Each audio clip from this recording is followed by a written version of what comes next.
కాకతీయులు పాలించిన వరంగల్ జిల్లా అభివృద్ధిలో కరీంనగర్, నిజామాబాద్ జిల్లాల కంటే వెనుకబాటుకు గురైందని మధ్యప్రదేశ్ ప్రిన్సిపల్ సెక్రటరీ పరికిపండ్ల నరహరి అన్నారు.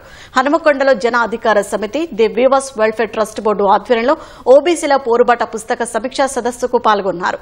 బీసీ సామాజిక వర్గాలు, రాజకీయ పార్టీలు ఏకతాటి మీదకు వస్తేనే బీసీలకు 42% రిజర్వేషన్ అమలు సాధ్యమవుతుందన్నారు.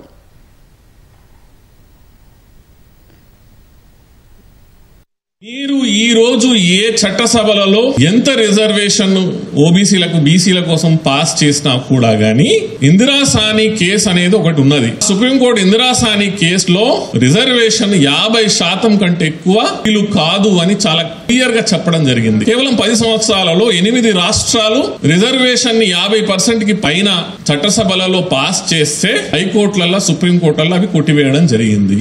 మనకు 42%, అది 50%, అది జరగాలి. కానీ అంత ఈజీ కాదు ఈ వ్యవస్థలు. మీరు చట్టసభలలో పోయి అది ఆగిపోతాయి. సో దీనికి మార్గం ఏంటిది అని అంటే అన్ని పొలిటికల్ పార్టీస్ ఏకం కావాలి.